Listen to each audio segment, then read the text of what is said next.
ನಿಜವಾಗ್ಲೂ ಧನ್ಯವಾದಗಳನ್ನ ಹೇಳ್ತೀನಿ. ಯಾಕೆ ಅಂದರೆ OTT ಕಾಲದಲ್ಲೂ ಕೂಡ ಇವಾಗ ಕೂಡ ನಾಟಕವನ್ನು ಮಾಡಬೇಕು ಅನ್ನೋ ಉತ್ಸಾಹ ಹಾಗೂ ಅವರ ಶ್ರಮ ಅದನ್ನು ನೋಡಿ ನಾನು ಅವ್ರು ಸಹಕರಿಸ್ಬೇಕು ಅಂತ ಹೇಳ್ಬಿಟ್ಟು ಅವ್ರಿಗೆ ಮಾಡ್ತಾ ಇದ್ದೀನಿ. ನಿಜವಾಗ್ಲೂ ಅವ್ರಿಗೆ ಧನ್ಯವಾದಗಳು. ಯಾಕೆ ಅಂದರೆ ನಾಟಕ ಅನ್ನೋದು ಅಷ್ಟು ಈಸಿ ಅಲ್ಲ. ಎಲ್ಲರೂ ಅನ್ಕೊಳ್ತಾರೆ ಅಷ್ಟೇ, ಏನೋ ಒಂದು 4 hours 5 hours ಬಂದು ಇಲ್ಲಿ ನಾಟಕ ಮಾಡಿಬಿಟ್ಟು ಹೋಗ್ತಾರೆ. ಬಟ್ ಆದರೆ ಅದರ ಪ್ರಿಪ್ರೇಷನ್ ರೂಪವೇಶ 1 ತಿಂಗಳಿಂದ ಮಾಡ್ತಾ ಇರ್ತಾರೆ ಅವರು.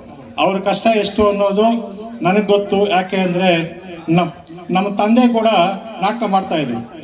ಅವ್ರ ಜೊತೆ ಹೋಗೋದೇ ನನಗೆ ನಾಟಕ ನೋಡೋದೇ ತುಂಬ ಖುಷಿ ನನಗೆ. ಅವ್ರ ಜೊತೆ ಹೋಗ್ತಿದ್ದೆ. ಅವರು ಶ್ರೀಕೃಷ್ಣ ಬೇರೆ ಪಾತ್ರಗಳೆಲ್ಲನೂ ಅಭಿನಯಿಸ್ತಾ ಇದ್ರು. ಆ ಕಾಲದಿಂದನೂ ನಾಟಕ ನೋಡ್ತಾ ಇದ್ದೀವಿ. ಅವ್ರ ಕಷ್ಟ ಏನೊಂದು ಗೊತ್ತು, ಅದರಿಂದ ಅವ್ರಿಗೆ ಸಹಕರಿಸ್ತಾ ಇದ್ದೀವಿ. ಹಾಗೆ ಮುಂದೆ ಕೂಡ ನಾವು ಹೀಗೆ ಸಹಕರಿಸ್ತೀನಿ ಕೂಡ. ಹಾಗೂ ದಾನವೀರ ಶೂರಕರ್ಣ ಅಂತಾನೆ ಹೆಸರುವಾಸಿ ಆಗಿರುವಂಥ ನಮ್ಮ ಕೊತ್ತೂರು ಸನ್ಮಾನ್ಯ ಶ್ರೀ ಕೊತ್ತೂರು ಮಂಜುನಾಥ್ ಅವರ ಆಸೆಯಂತೆ ಹಾಗೂ ಅವರ ಅಭಿಮಾನ ಬಳಗದಿಂದ ನಮ್ಮ ಕೈಯಲ್ಲಾದಷ್ಟು ಸಹಾಯವನ್ನು ನಾವು ಮಾಡ್ತೀವಿ. ಗ್ರಾಮದ ಪ್ರಜೆಗಳಿಗೆ ಏನೇ ತೊಂದರೆ ಇರಲಿ ಈ ಥರ ಪ್ರೋತ್ಸಾಹ ಮಾಡೋದು ಅಂದರೆ ನಮಗೆ ತುಂಬ ಇದು. ಆದ್ದರಿಂದ ಅವ್ರಿಗೂ ಕೂಡ ಅವ್ರನ್ನ ಕೂಡ ನೆನೆಸ್ಕೊಂತ ಅವರ ಸೇವೆಯನ್ನು ನಾವು ಹೀಗೆ ಮುಂದುವರಿಸ್ತೀವಿ ಅಂತ ಹೇಳೋದಕ್ಕೆ ಇಷ್ಟಪಡ್ತೀನಿ. ಹಾಗೂ ನಾಟಕಕ್ಕೆ ಬಂದರೆ ಈ ಜೀವನನೇ ಒಂಥರ ನಾಟಕ. ಮೊದಲನೇದಾಗಿ ನಾನು ರಾಜಕೀಯಕ್ಕೆ ಬರಬೇಕು, ರಾಜಕೀಯ ಮಾಡೋಬೇಕು ಅನ್ನೋ ಉದ್ದೇಶ ನನಗೇನಿಲ್ಲ. ಜನರ ಸೇವೆನೇ ನನಗೆ ರಾಜಕೀಯ. ತುಂಬ ಜನ ಹೇಳ್ತಾರೆ, ನೀನು ಡಾಕ್ಟ್ರು, ನಿನಗೆ ರಾಜಕೀಯ ಹೆಂಗೆ ಗೊತ್ತಾಗುತ್ತೆ, ಏನು ಮಾಡ್ತೀಯ ಅಂತ ಹೇಳ್ಬಿಟ್ಟು ಹೇಳ್ತಾರೆ. ಜನಕ್ಕೆ ಸೇವೆ ಮಾಡೋದಕ್ಕೆ ರಾಜಕೀಯ ಏನಕ್ಕೆ ಬೇಕು? ಡಾಕ್ಟರ್ ಆದ್ರೆ ಏನು ಇನ್ನೊಂದೇನು? ಆರ್ಥೋಪೆಡಿಕ್ ಸರ್ಜನ್ ಆದ ನನಗೆ ರಾಜಕೀಯ ಕಲ್ತ್ಕೋಬೇಕಂತ ಬಂದರೆ ಆ ಟೈಮ್ ಬಂದಾಗ ಅದು ಕಲಿಯೋಣ. ಫಸ್ಟು ಜನರಿಗೆ ಸೇವೆ ಮಾಡೋದೇ ನನ್ನ ರಾಜಕೀಯ. ಹಾಗೆ ನಮ್ಮೂರಲ್ಲೊಬ್ಬ ರಾಜಕೀಯದಲ್ಲೊಬ್ಬ ಡ್ರಾಮಾ ಮಾಸ್ಟರ್ ಒಬ್ಬ ಇದ್ದಾನೆ.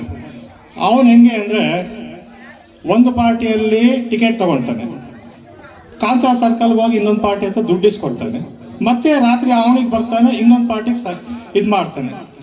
ಆ ಮನುಷ್ಯ ಎಷ್ಟು ಹೆಸರುವಾಸಿ ಅಂದರೆ ನಮ್ಮ ಭೂಗೋಳ ಪಟದಲ್ಲಿ ಈ ಆವಣಿ ಅನ್ನೋ ಹೆಸರನ್ನ ಅವನ ಸುಳ್ಳುಗಳಿಂದ ಎಷ್ಟು ಹೆಸರುವಾಸಿ ಮಾಡಿದಾನೆ ಅಂದರೆ ನಿಜವಾಗ್ಲೂ ಅವನ ಸ್ವಂತ ಹೆಸರು ಹೇಳಿ ಕೋಲಾರಲ್ಲಾಗ್ಲಿ ಮುಳ್ಬಾಲಲ್ಲಾಗ್ಲಿ ಎಲ್ಲಾದ್ರೂ ಹೆಸರು ಹೇಳಿದ್ರೆ ಯಾರು ನಂಬಲ್ಲ. ಅವನ ಹೆಸರು ಏನು ಅಂತ ಯಾರು ಗೊತ್ತಾಗಲ್ಲ.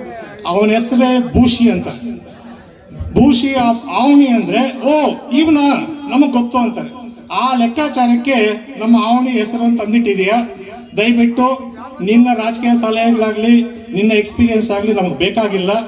ನೀನು ಭೂಷಿ ಆಫ್ ಆವಣಿ ಅನ್ನೋದು ಎಲ್ಲರಿಗೂ ಗೊತ್ತಿದೆ.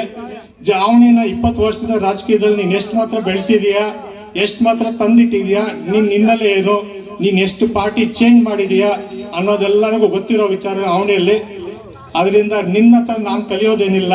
ನಾನು ಹೇಳ್ತಾ ಇದ್ದೀನಿ, ನಿಂದೆಷ್ಟೋ ಅಷ್ಟು ನೋಡ್ಕೊಳ್ಳಿ, ಪ್ರಾಬ್ಲಮ್ ಇಲ್ಲ. ಆದರೆ ರಾಜಕೀಯ ಕಲಿಸೋದಕ್ಕೆ ಬರಬೇಡಿ. ಯಾಕೆ ಅಂದರೆ ನಮ್ದೇನಿದ್ರು ಕೂಡ ಜನರ ಸೇವೆ ಅಷ್ಟೇ.